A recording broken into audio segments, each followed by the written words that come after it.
Hello everyone, welcome back to Dekin Cards. So we'll finally be covering problem 5 of the IMO 2024. Now some of you may know that this problem has received quite a bit of comments and is pretty infamous right now for certain reasons. But I will not want to spoil the problem right off the bat, so do stay to the end of the video if you want to hear some of my thoughts as well as some interesting backstory about this problem. Now without further ado, let us take a look at this problem. So this is a combinatorics problem and the problem statement is quite long, so I've broken it up across 3 slides. Turbo the snail plays a game on the board with 2024 rows and 2023 columns. There are hidden monsters in 2022 of the cells. Initially, Turbo does not know where any of the monsters are, but he knows that there is exactly one monster in each row except the first row and the last row, and that each column contains at most one monster. So here is your board. The first row and last row are free of monster. All the other rows have one monster each. All the other columns have at most one monster. So since there are 2022 monsters, one of the columns is empty. The rest have exactly one monster each.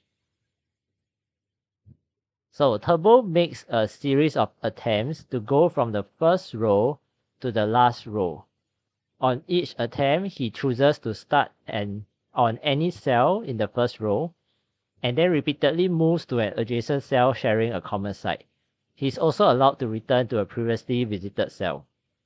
So he starts somewhere, let's say this cell, then he can go like this, for example, and the goal is to reach the other end of the board.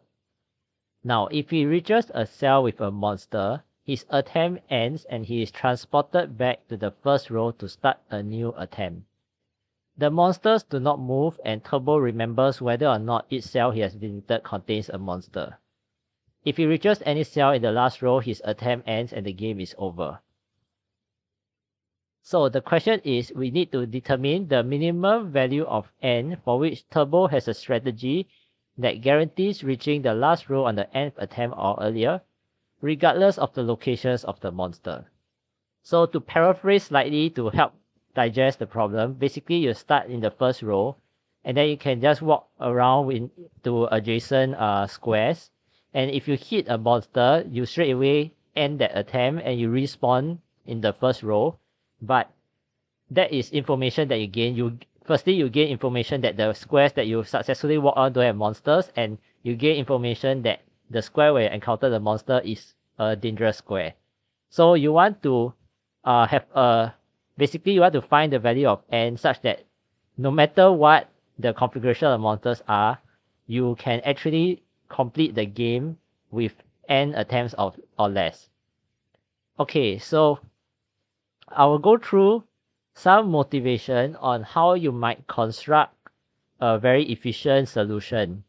So this motivation is not meant to be the solution yet. I will go through the solution properly later, but I just want to point out how someone might actually approach this problem in a way that leads you to the solution. So after playing around with some configuration, you might come across a stage where you might say to yourself, okay, can I first find out the location of the monster in the first row?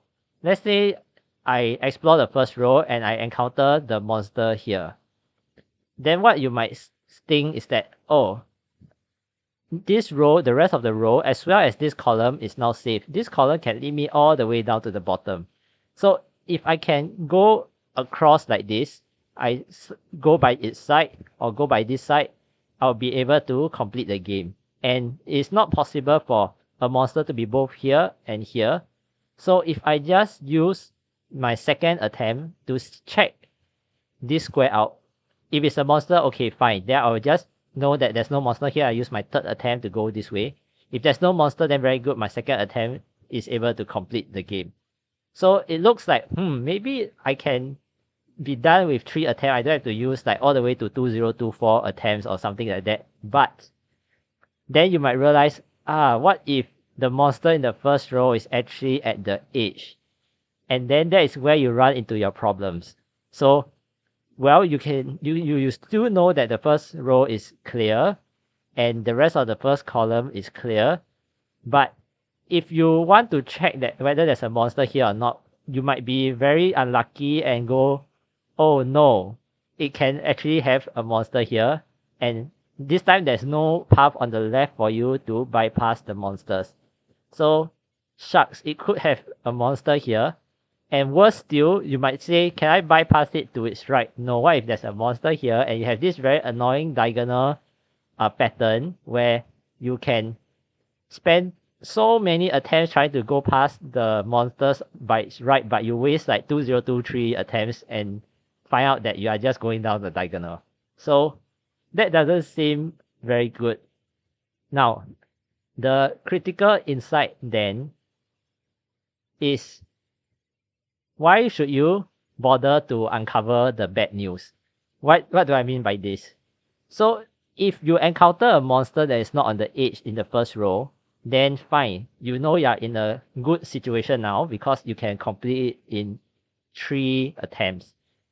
And what if you check the non-edge squares in the first row and you didn't see any monsters? Now you know that, okay, this is bad news because the monsters is definitely at the edge. Well, you already know that the monster is at the edge, so why would you waste your attempt suiciding yourself to get encounter with the monster and then have to try another attempt and then keep trying and then get yourself wasting attempts uncovering the diagonal? There's no need to do that, right? You realize that, oh, okay, the monster is definitely at the edge now in the first row, but don't waste your attempt. Continue staying alive, and you can actually, in fact, now explore the second row. So that's where you realize, oh, I'm actually still on my first attempt, but I'm now making progress by exploring the second row. And the critical insight is you can play the same game again in the second row. Namely, if you encounter a monster in the second row, let's say away from the edge for now, then you realize that, oh, by the same logic, I can try and sidestep the monster to its left or to its right and complete the game. And you cannot simultaneously have a monster here and here. So you can spend your second attempt checking this path. If it works very good, if you hit a monster right here, then you just spend your third attempt taking the other side of the path. So when does this fail again? Again, it fails when you are at the edge. But this time, it's not all the way to the edge. You will fail once you are 1 square away from the edge. So if this is a monster, you will say that normally you will try and sidestep to its left or to its right, correct? But now you can't sidestep to its left either because you don't know yet whether this is a clear square or not. And you don't want to waste 1 attempt risking that, oh, what if it's a monster, then you have wasted 1 attempt, correct? So similarly, if this were your monster in the second row, you would have been very sad that you cannot finish in 3 turns. But the critical insight once again is, well, don't put yourself in a situation where you waste the attempt uncovering a bad news. So instead, if you uncover a monster in any of these squares, then good for you, you can end the game in 3 turns, in 3 attempts. If you don't encounter any monsters, well, do not waste your attempt getting into danger going to these squares. Instead, continue on to the next row and you realize that, hey, I'm still on my first attempt, but now I'm making progress by stepping into the third row. So this is pretty much the name of the game. By now you see the pattern and you realize that I can actually complete either in 3 attempts if I hit a monster early on, or I make substantial progress learning about clear squares on the board. So this motivates you to the first part of the algorithm. And actually, the second part of the algorithm uses a very similar idea. So I'll now go straight into the solution. So it turns out that the answer to this problem is 3. And I will first present the algorithm that you can use to guarantee victory in 3 attempts or less. So basically, the first step is you check the squares from 2, 2 to 2, 2022. Basically, you can do like this until you either encounter a monster or not. So if you encounter a monster, as we argued before, you can finish in 3 moves because, or rather 3 attempts, because you spend your second attempt checking this path to its left. If there's a monster here, oh, too bad. But you can spend a third attempt going by the path on the right. If there's no monster, then very good. You're done with the second attempt. Well, if there's no monster that you encounter, then you know that all these squares are cleared. Then what you do next is check 33 to 32021. And you can do this by basically using your cleared squares to go like repeatedly across until you hit a monster, or you don't. Now, if you hit a monster, same thing, you know that these squares are already clear, so you can either take the left path or the right path. So you can spend your second attempt checking out the left path, and if need be, the third attempt to check the right path. So encounter monster, finish in 3 attempts. Now, if you don't encounter a monster, then you know that this is all clear squares.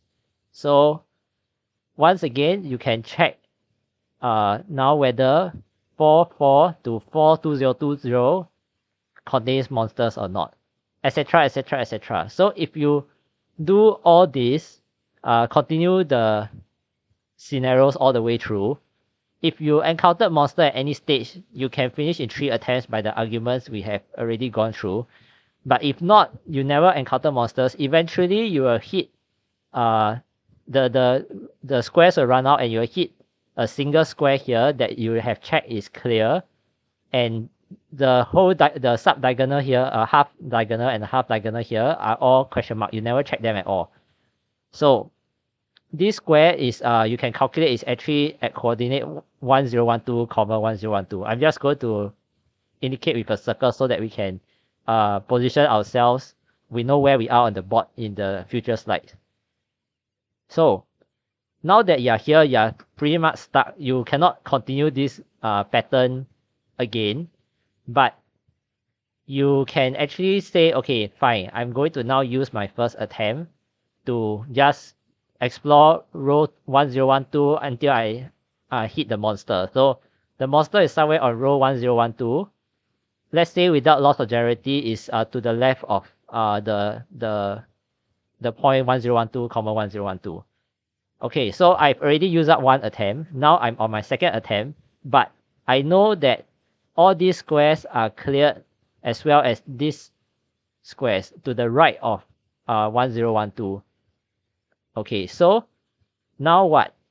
Well, turns out that you can play a very similar game. I think by this point, if you can reach this triangle, you should already be able to figure out the rest of the algorithm. So the name of the game again is, I'm going to explore this part of the row 1013. So I'm going to skip 1 square and explore all these squares. And why do I do this? Well, if I encounter a monster anywhere among these squares, let's say this square over here is a monster, then the rest of the row is cleared, right? So what I can do is I can come down to 1012, 1012, and then the rest of the row is cleared, so I can now safely step here, go to the left, and go underneath the monster in row 1012, and then go all the way down.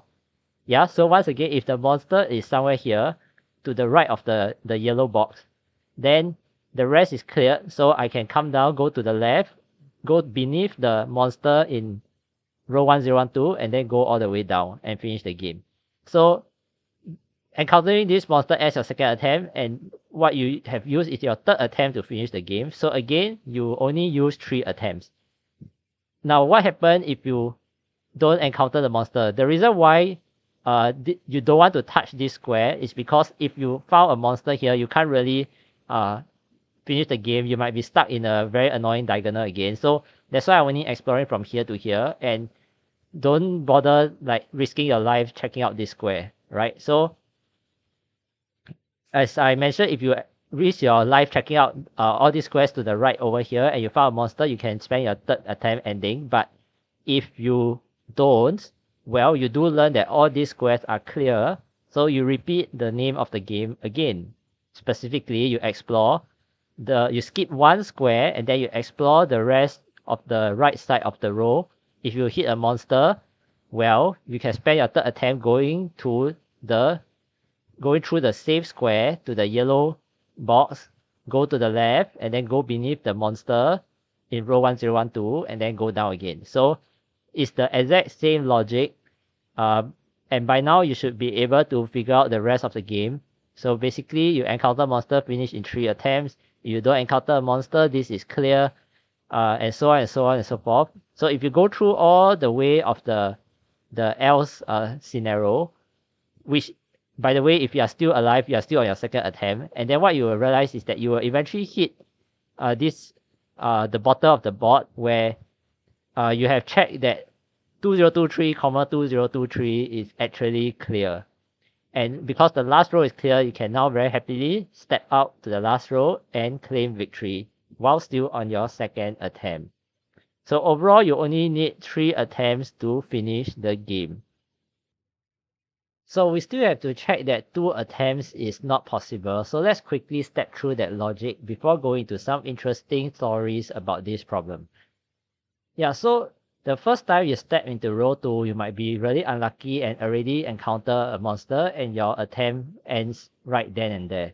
So let's say that square is 2, I, and what might happen after that is when you step into row 3 for the first time, you must be entering from a row 2 square and it must not be 2, I, which means that there's nothing stopping that row 3 square from being a monster and your second attempt ends right then and there. So 2 attempts is not enough to guarantee a victory for this problem. So the minimum value of n is 3.